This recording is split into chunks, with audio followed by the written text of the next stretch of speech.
Hello, good morning, good evening, good afternoon, bonjour, hola.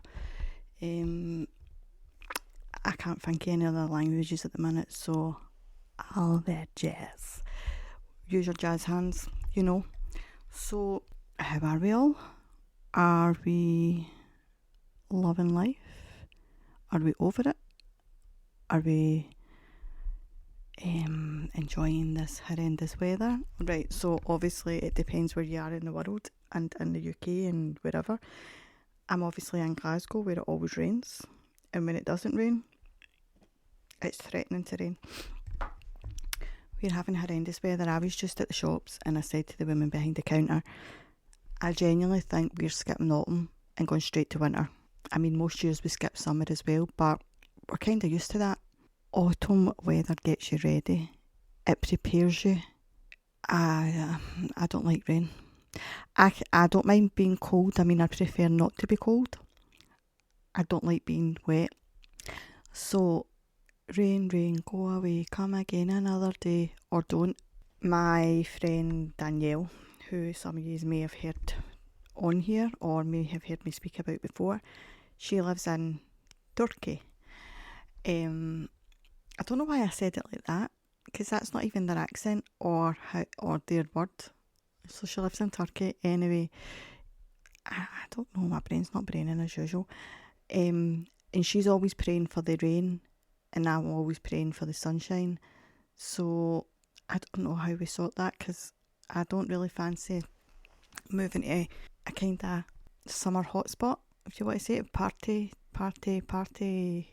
Like, I'm over that. Maybe 30 years ago I might have took you up on that offer, but not the day. I'm in my very menopausal zone at the minute and currently sweating buckets. All you females of a certain age out there will understand how that feels, and all your males out there need to start understanding how it feels. I mean, some of you are very understanding, I'll give you that. Some of you aren't, but that's like anything in life, isn't it?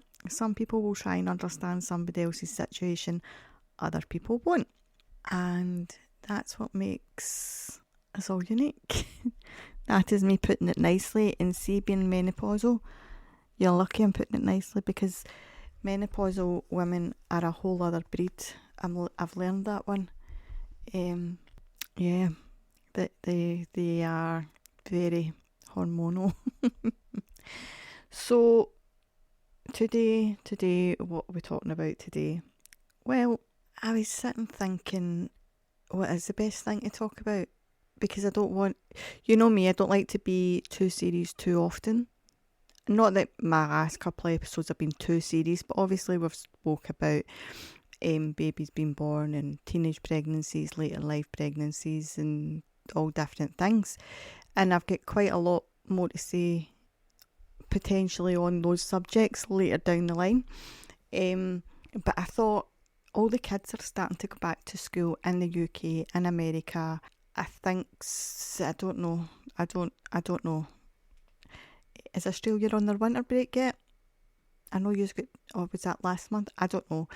I just see what I see on social media, and that's where I normally get my information about what part of the world's on holiday and what part isn't. So you've got the kids going back to school. You've also got the children, I mean, they're more like adults going to college and uni. Some of you will be adults because you're maybe starting to, or go back, spit your words out, Aileen, going back into education later in life. Maybe you took a gap year that turned into being 5 years, 10 years. Listen, whatever works for you is how it's supposed to, how your journey's supposed to go. But some people will struggle because you get X amount of weeks or months off. Again, it all depends where you are in the world.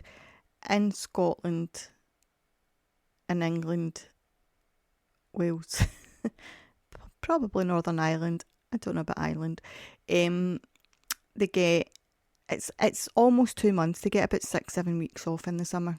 But obviously the kids that are leaving school, they would have, previous to that time off for study leave, then they would only have been in a few days here and there for exams. Then from when the last exam is until starting college, uni, whatever, it can be months, 3 months, 4 months, whatever.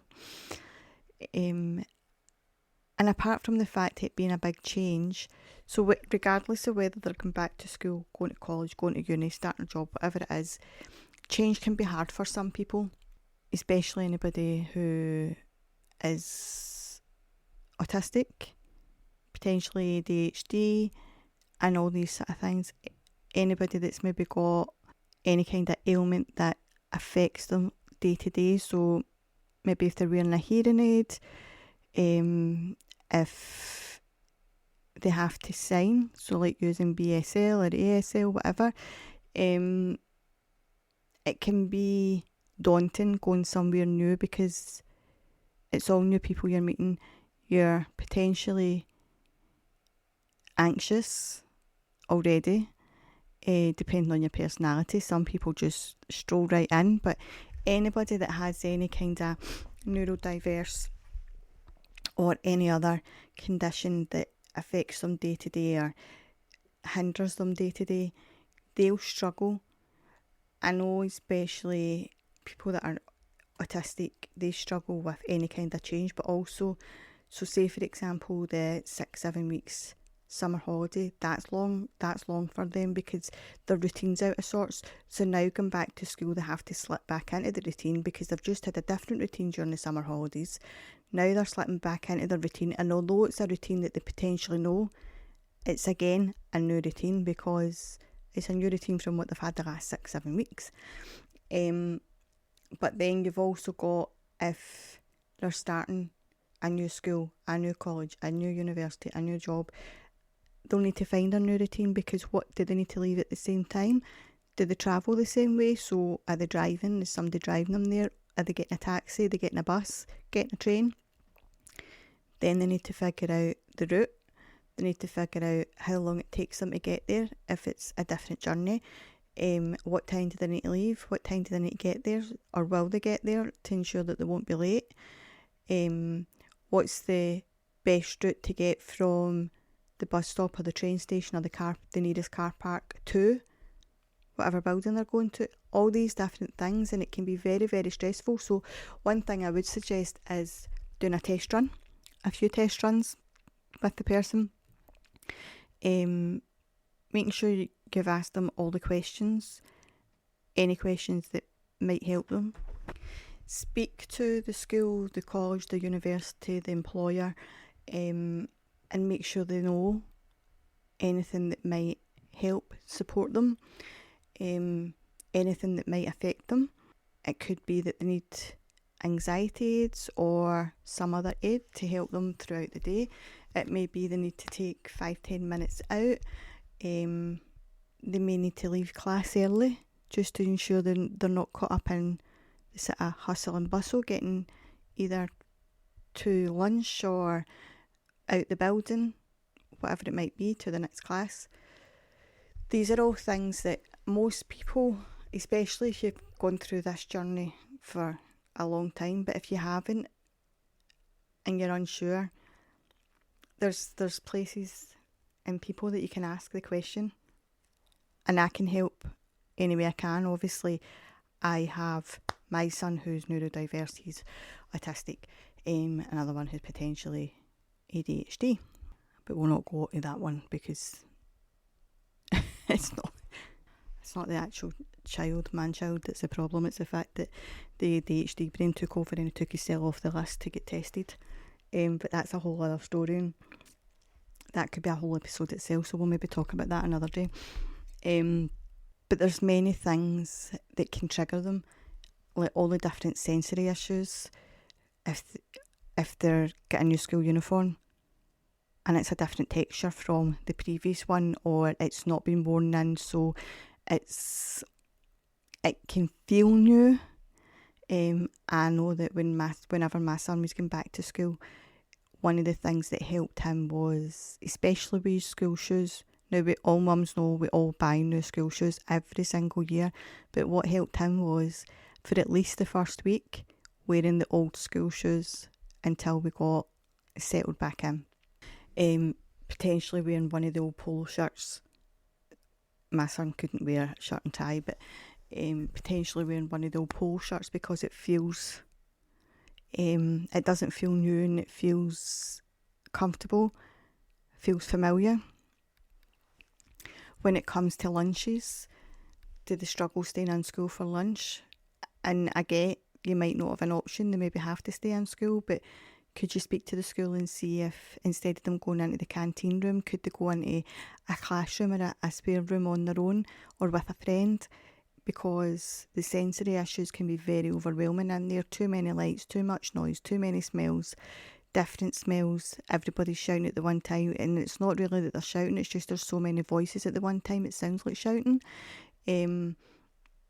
Are you able to take them home for lunch or meet them for lunch if they're at college or university or work, just to make sure they've got somebody familiar round about them to help?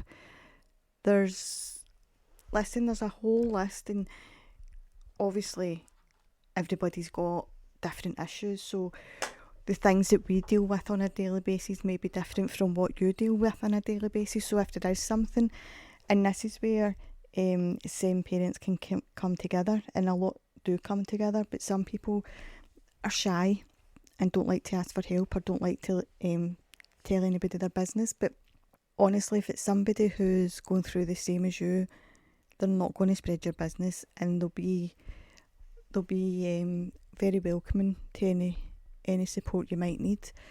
But again, my messages are always opened. If you do have a question or if you do need pointed in the right direction, just ask the question. There's no harm in asking. And like I said last week, what you might think is a silly question or a unique question, it may have been asked a million times before, but we always build it up in our head more than what it potentially is, which then kind of makes us fearful of asking for help.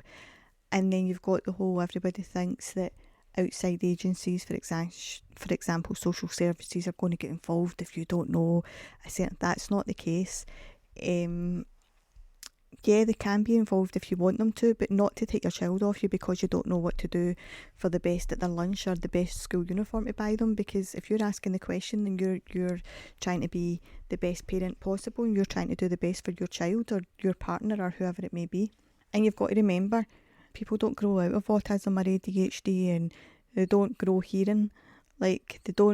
Deafness doesn't disappear as you get older. If anything, we all become a little bit more deaf, if that makes sense.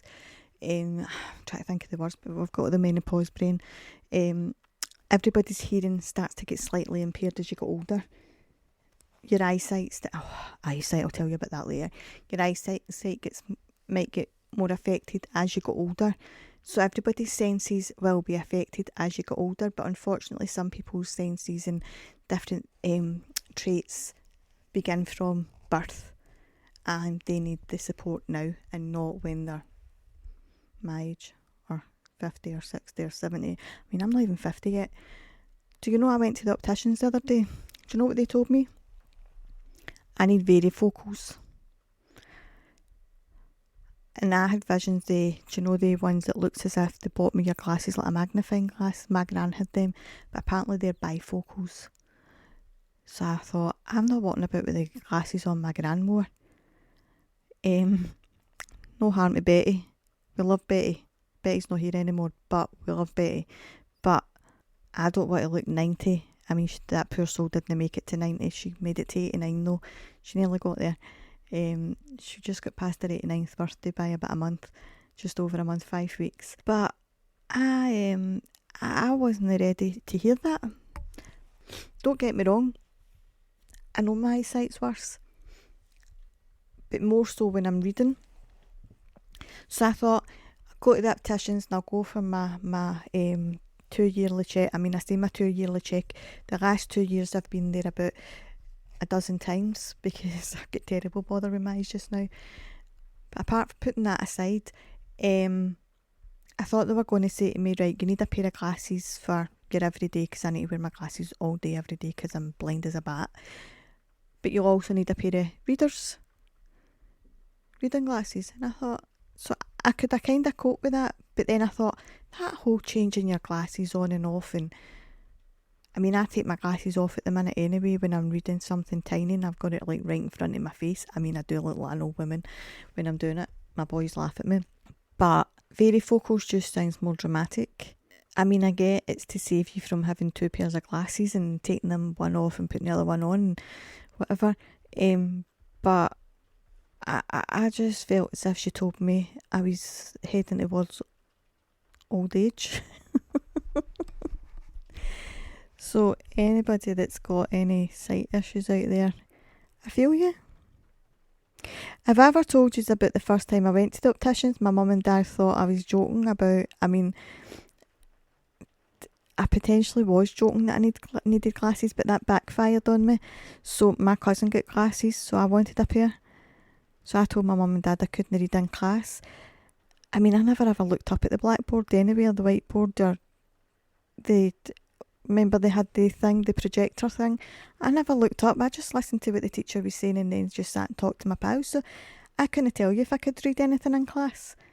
I was at the back of the class and what was put up at the front of the class. Couldn't tell you because my head wasn't up high enough. I was too busy talking. Because remember I told you, they always said how I talk too much and I get easily distracted. But I just decided to tell my mum and dad that I needed glasses, and my mum was like, no you don't, you're just saying that because she's got them. And I was like, I swear to God, Mum, I need glasses. And she's like, right, your dad will take you to get your eye test and blah blah blah, and you don't need glasses. Well, I went and I needed glasses, and of course I didn't know I needed glasses. I just said that because that's what you do, isn't it? When your brother or sister or your cousin or somebody gets something, you want it as well. So I was like, I told you and you didn't believe me. And of course I got all the applaud. That's terrible, that's gaslighting, isn't it? Gaslighting at the age of 12, 13, whatever I was. Anyway, so that's how I ended up with glasses. That backfired on me. And I just get blinder and blinder every year, which I don't understand, right? So, well, I do understand it, right? But you're supposed to have glasses to help your eyesight. But in actual fact, it's making it worse. I'm getting off topic. I do this every week, don't I? So, doing trial runs to the place where you're going is definitely one thing that I would suggest. Making a plan, also making, in inverted commas, an escape plan. I mean, that's a bit drastic of a word, isn't it? An expression to use, but that is exactly what it is.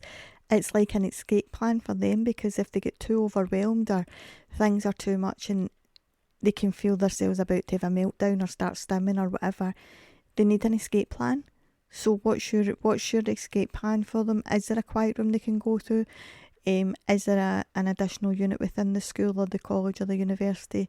Is there a tea room that they can go to if it's work, or another office that nobody really uses, conference room, something like that in work. I know some colleges and universities have got like quiet rooms.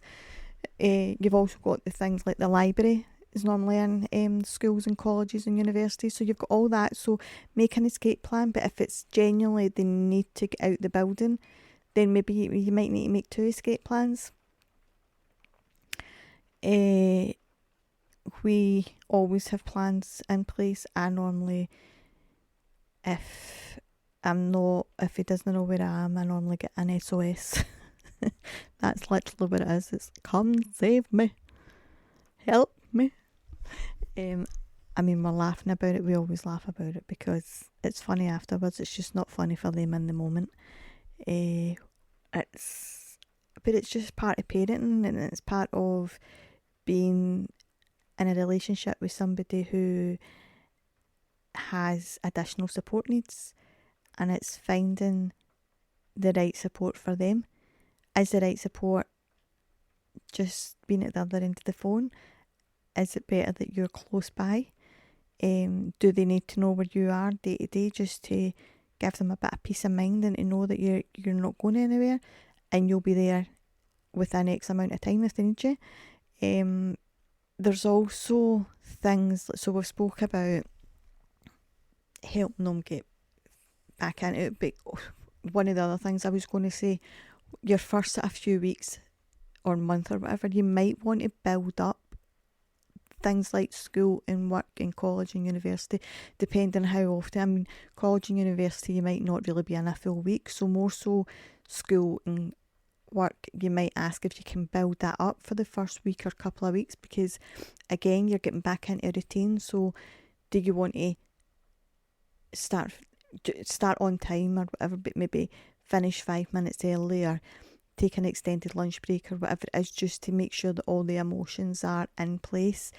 And remember, most countries will have kind of disability laws, so if you need extra support, look into the disability laws in your country and see what support there is for you when it comes to education and also employment, because there's employment laws and everybody's entitled to have a job and the job that they want.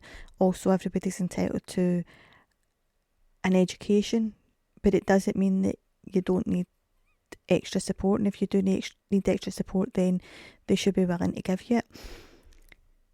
And if they're not, tell me. I'm used to fighting with education departments. I'll fight your case. I'm hormonal, remember. What else? Things like lunches.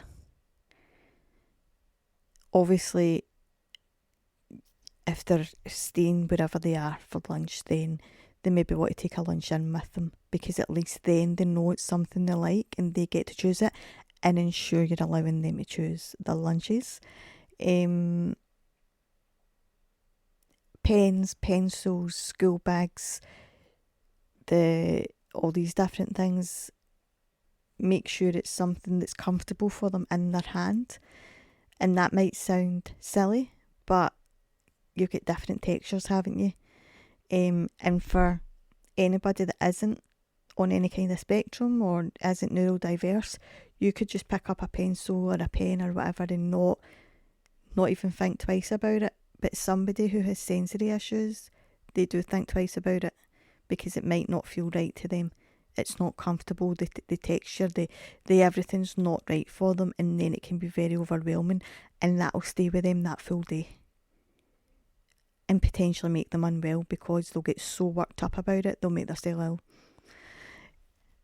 So yeah, it's a lot to think about, but if you sit and write down lists, and you all write down lists together of different things that would help, different things that they don't want to use or they do want to use, or they do want to speak to or don't want to speak to.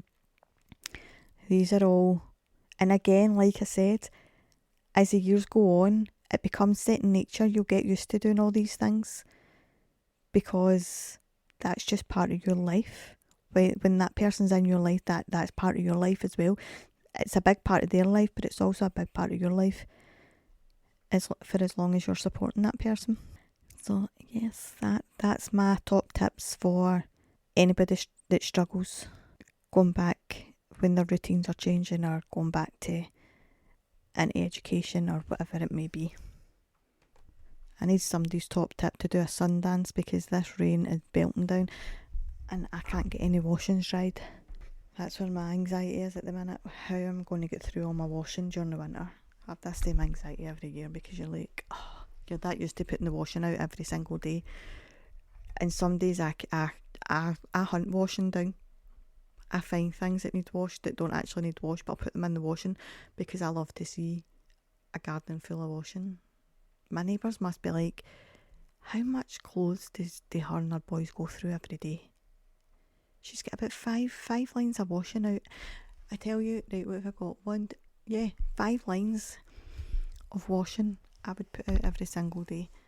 And sometimes, and obviously you rotate them, so like I could have them all filled in the morning, and then once they're all dried, the next 25 loads go out. I'm just one of these people that likes to see my clothes dancing in the garden.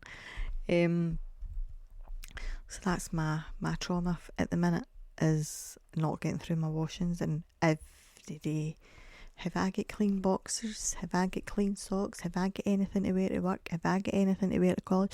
Have I got something to wear at school? Give peace. So I've currently got a washing on now, so that everybody's got clean boxers and clean socks and clean whatever they need for tomorrow. In the next few days, I don't know how I'm drying them, mind you, because although it's raining, it's still very clammy, it's still very warm. So you put the heating on and you're sweating buckets, then everybody moans because I'm not going to be able to sleep the night because that heating's been on and it's far too hot. But you just moaned at me because you've not got any boxers. I've just washed boxers for you. They need to be dried. But how, mammy? I mean, I'm not here to... I'm not ruling the world yet, so I can't really fix that for you. I'm sorry.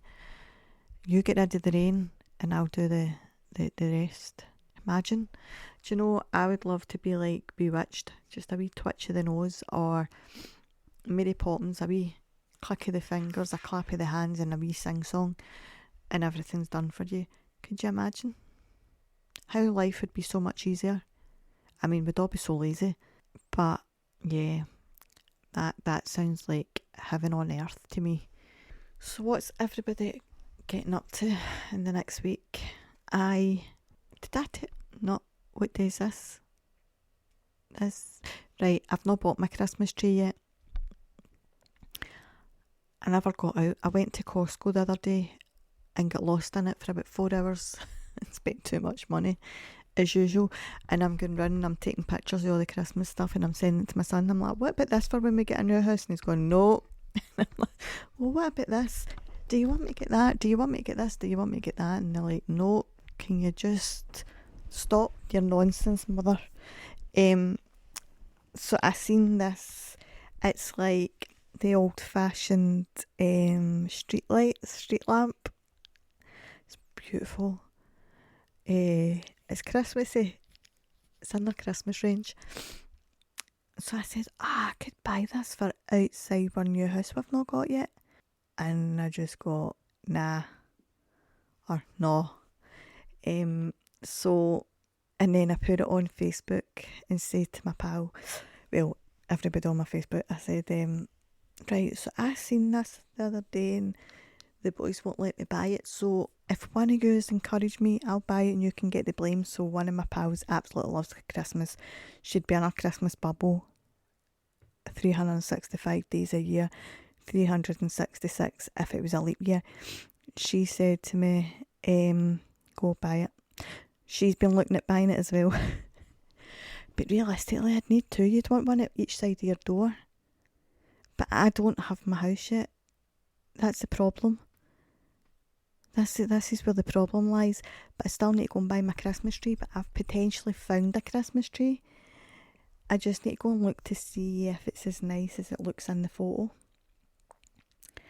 I've also seen one on Amazon, but I wouldn't know until I actually put it up how nice it is. Because they always make everything looks better in a photo. Apart from me.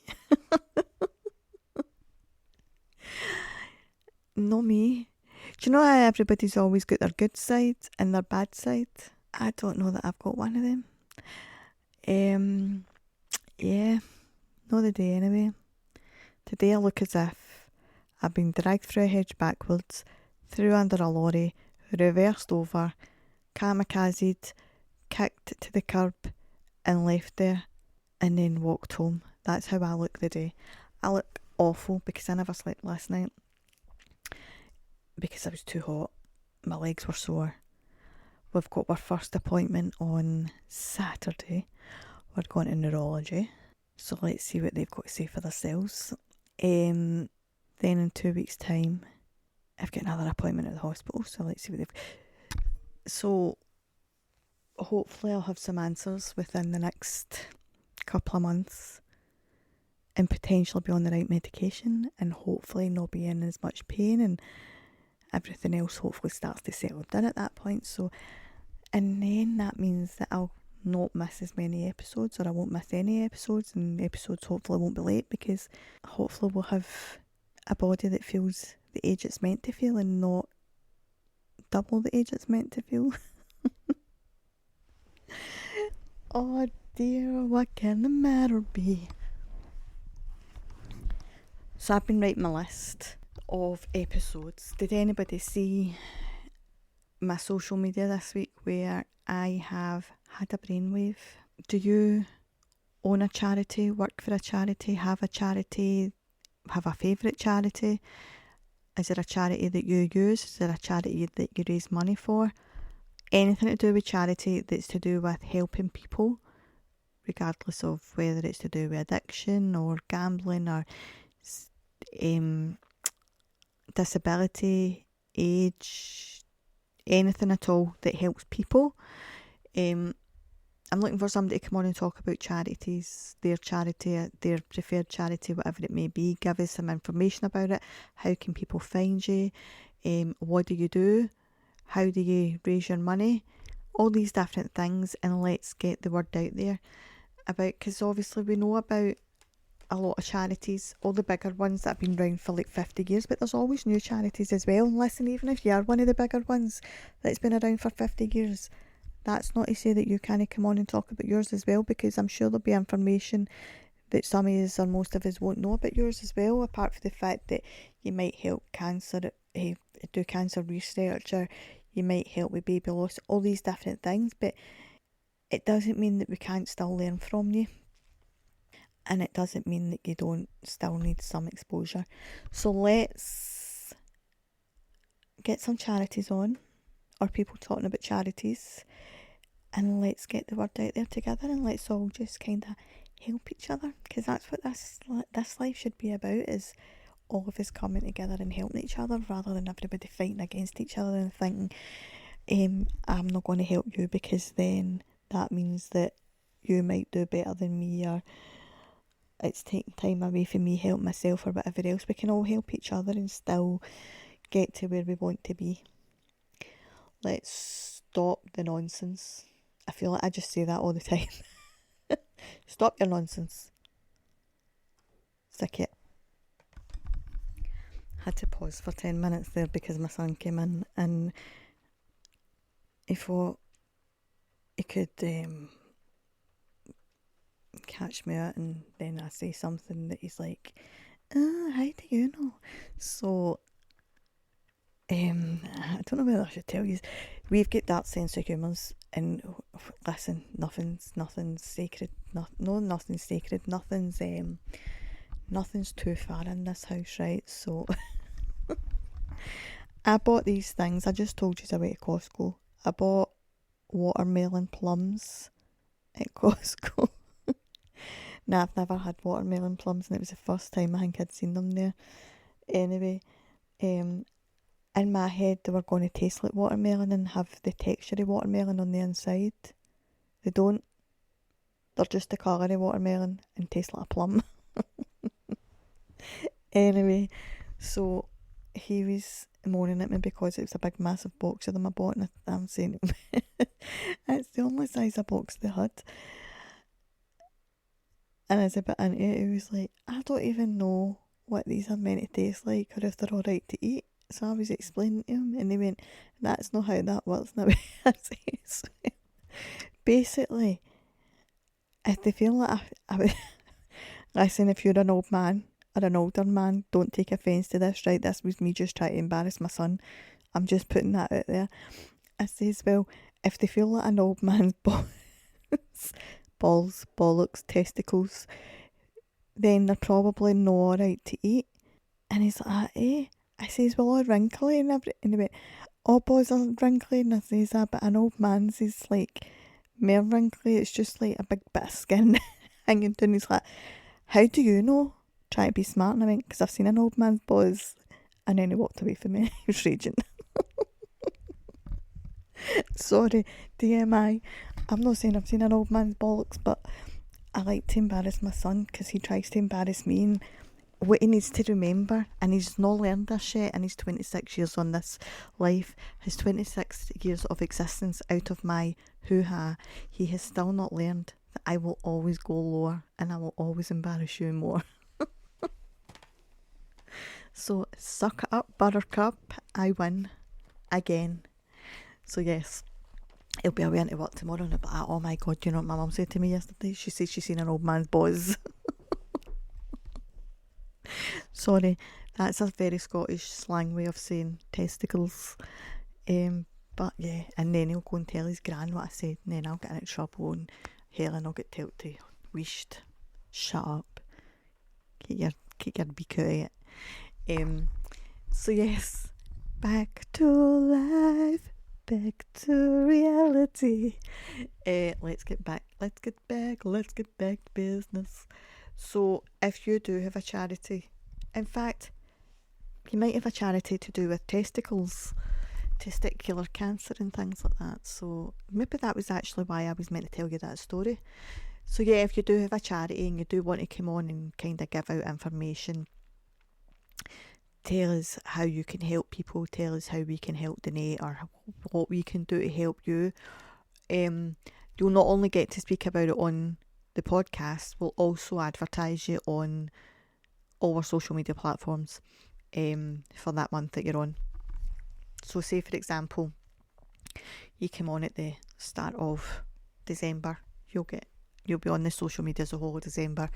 If you come on midway through, you'll still be on for 4 or 5 weeks. So don't worry about that.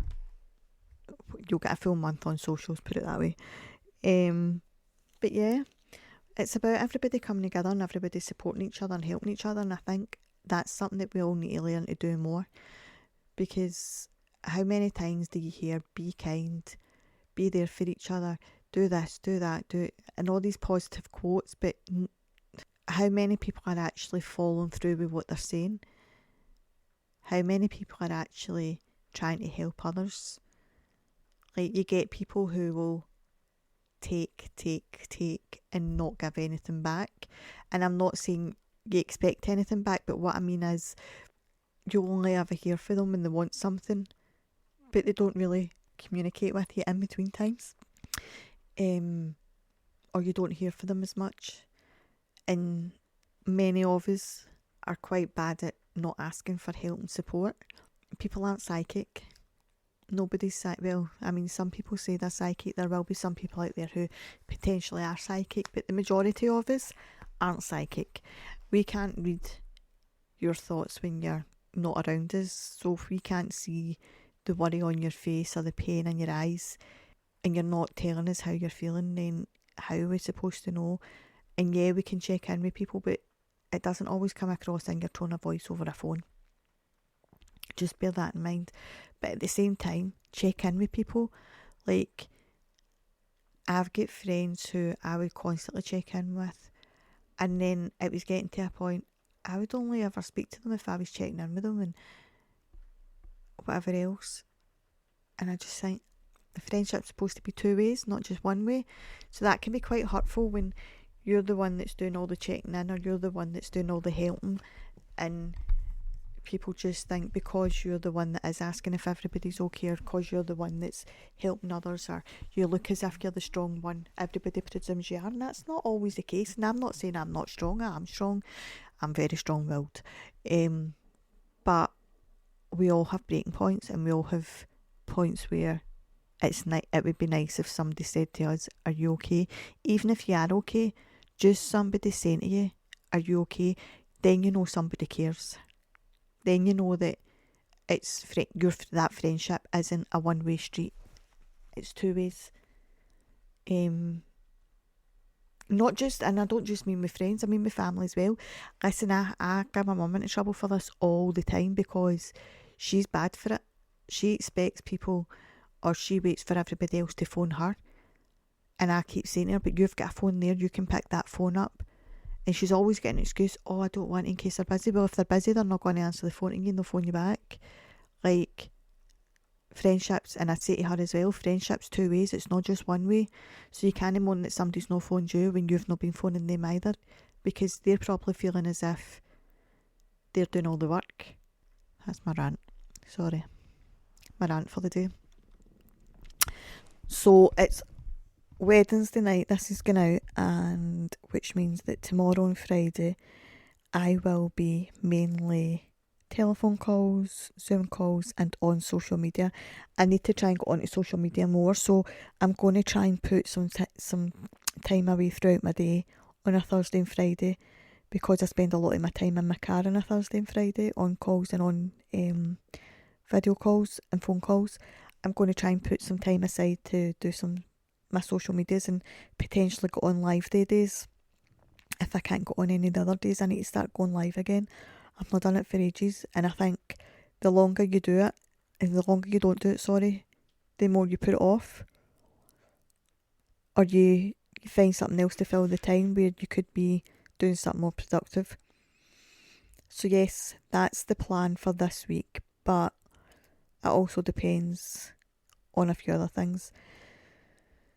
Saturday I've got my appointment at the hospital. Sunday, no doubt my mum will have me doing something.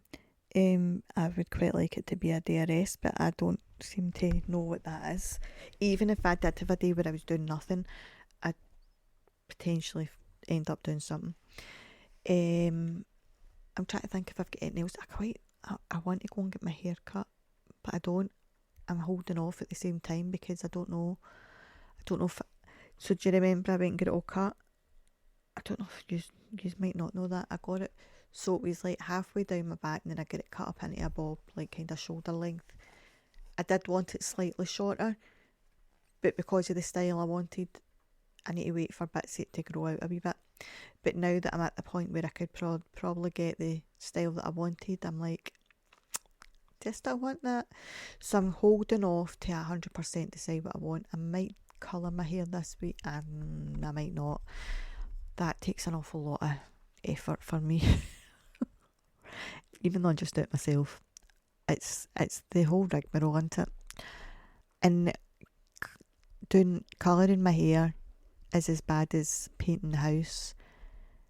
I get more colour everywhere else than what I do on my hair. We call it painting my hair in this house. I don't know if you've heard this story, but it was because when my youngest son was, I think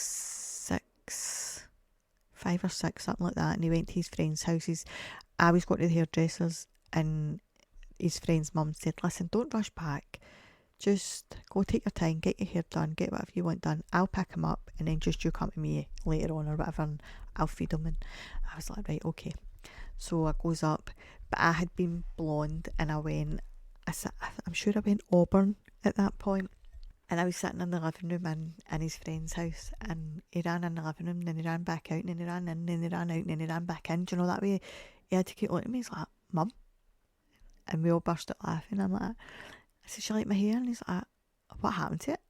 I says, the hairdresser painted it. And he's like, why? But he wanted me, oh God love him, he's like, but I want you to have blonde hair the same as me. He nearly broke my heart. I nearly cried.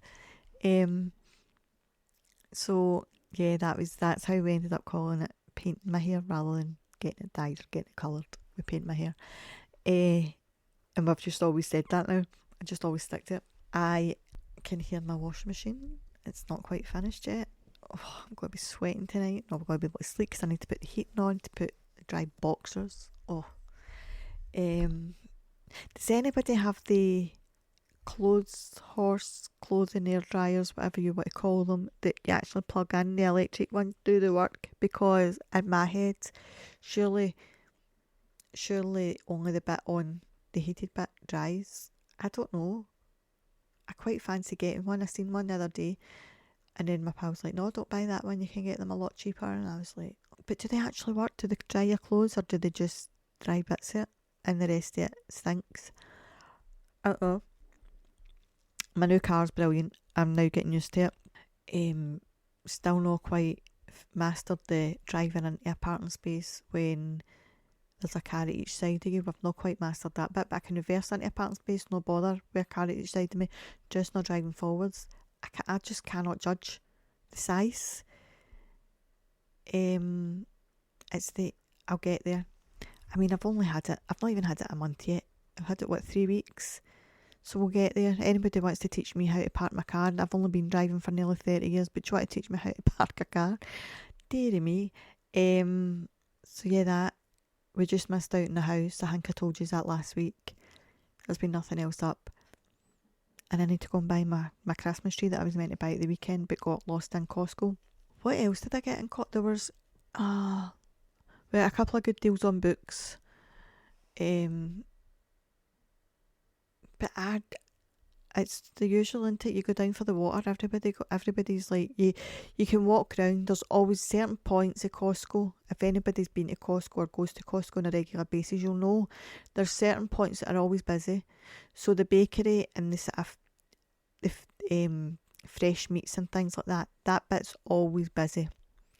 And then it's kind of quiet until you get to the water. The water's always busy. There's always like everybody fighting over the water. And then it can be not too bad until you get to the tills and suddenly there's like 20 million people waiting. You're like, where do you all come from? But I noticed when I went on Sunday, I don't think anybody was actually checking the cards on Sunday to see, because I always go as for the opening because I've got a trade card because I've got a business, so I like to go in early. Yeah, you don't get all the tasters, which is absolutely fine with me. I just want to go in, get what I need to get back out again. But there was people who they clearly went for a day out and they just stopped dead. There was this one woman, she kept, I was getting so annoyed. Like, I was on the phone to Danielle and she's like, I think I'll phone you back later. There was this one woman and she kept just stopping dead in front of me, constant. And anybody that's pushed a trolley in Costco, you know they're not the easiest to manoeuvre. Then at one point, I was just about to open the fridge door. She walked right in front of me, opened the fridge door, stood there for ages. Then, when she finally decided she actually didn't want anything out that fridge, she stood and held the fridge door shut. And I'm looking at her as if to say, hello, can you see me? I am not the Casper, I am alive. So yeah, Costco was a lot this weekend. And I go on a Sunday always thinking a Sunday's going to be quieter, but it wasn't that Sunday. So yeah, shout out to Costco for not doing your job. Cheers for that. You made my job harder. And then I ended up, because I was getting so, I don't know if you do this, but you get so flummoxed, is that even a word? That you end up just picking up things that you weren't even there for. Now, I went down for water, juice. I always get their Wagyu burgers. I normally get their curry, but I never got it this time because there was only 1 day left on the date. Not their curry, one of the curries that they've got. And just a few bits of food and whatever. I ended up, I don't know what happens. You go into Costco, right? And I swear there's some sort of hypnosis when you walk in that door. You know you're only going in for certain things. And you tell yourself, I'm not buying anything apart from. Then I came out with watermelon plums because I thought they were going to taste like a watermelon and they don't. I thought that's better than me cutting up watermelon. And it's not, they're just the same colour. What else did I get that I don't normally buy? I bought the boys' books. I bought the room spray that they've got. That I mean, I probably do need it because I like to spray about the house and have the house, but I probably didn't actually need that one, but I did because it was there and it was going, Aileen, you keep looking at me, just buy me. So I bought that and I think I've sprayed it twice and it's sat on my desk ever since. What else did I buy? The water and the juice and the everything, all the drinks that I bought sat in the car for 3 days because every day my son kept saying to me, I'll get it later. And then I finally brought it in myself and I said to him, did you see I done your job for you? And he's like, what job? I says, I brought all the drinks in. He went, oh see, but you didn't need to do that because I was going to get them in after dinner. You were going to do it the last 2-3 days as well. So that happened. What else did I buy? I tend to just buy food and drink, not alcoholic drinks. I don't drink, but like the water and the juice and the whatever. But you do need to be careful because sometimes, you can get this. There's some things that you could potentially get cheaper elsewhere, and then you don't want to bulk buy too much because you maybe won't even use it. Do you know what I mean? Or you won't use it in the time frame that you need to, or if you're doing like your monthly food shop, there's some that it might take you 6 months to get through it. So what's the point? You'd be as well just spending £1 in Asda or Tesco or whatever rather than spending £15 to save yourself 50 pence over the 6 months, 12 months, whatever it might be. So yeah, spend sensibly buy sensibly, choose your battles in the shops sensibly. There was one wee woman, God love her, and the two were like, why is it so busy in here today? And she's like, "Ugh." And the two said at the hotel, like, people just stop dead in front of you, like, what is the point in that? And I felt better after getting that wee rant off my chest the other day with her. She was nice. The twos were just laughing at the end of it. But yeah, that's me. I am not going to Costco now until next month. And I might phone them up first and say, excuse me, if you get somebody on that door, making sure that the right people are going on at the right time, because I don't want caught up in that chaos again. That's not for me. I hate shopping at the best of times. Anybody that knows me knows I hate shopping. It doesn't matter what I'm shopping for. I hate it. I should have been a boy. My mum always says I should have been a boy, and I agree. But no, not the day. You can get Costco to deliver, can't you? I think I might just do that. And it's going to get worse. Like, the next few months is going to be horrendous going to the shops, because everybody's got to start their Christmas shopping. Oh, dearie me. I do most of my Christmas shopping online these days, because my pain tolerance for shopping gets less and less every year. So now I mainly do my Christmas shopping online, because I can't. My food shop, I'll do it in person. The gifts that I'm buying for people, that's done online, because nope, not the day, not for me. Anyway, that's me being dramatic for the day, so I am going to hit the road, Jack. I'll be back next week. So, in the meantime, if anybody would like any kind of counselling or coaching, life coaching, business coaching, wellness coaching, let me know. Obviously, I can do it in person if you are Glasgow or surrounding areas, Eastern Banffshire, South Lanarkshire, North Lanarkshire, Stirlingshire, Perthshire, and these sort of Ayrshire, that sort of direction, potentially Edinburgh. Then let me know. Other than that, if you're anywhere else in the world, in the country, in the world, I can do over video call or phone call. Again, if you're Glasgow surrounding areas, if you would like hoppy ear candling, Indian head massage, cup massage therapy, hot stone massage therapy, or manual lymphatic drainage, I have appointments for that in person. And just let me know. You can get details on therebootsanctuary.com. There's also a contact me form there where you can put some information. Book you in for your free initial phone consultation, which is no obligation. So if you decide after that phone consultation you don't want to go ahead, that's absolutely fine. And if you do want to go ahead, we'll get you booked in. No long waiting lists.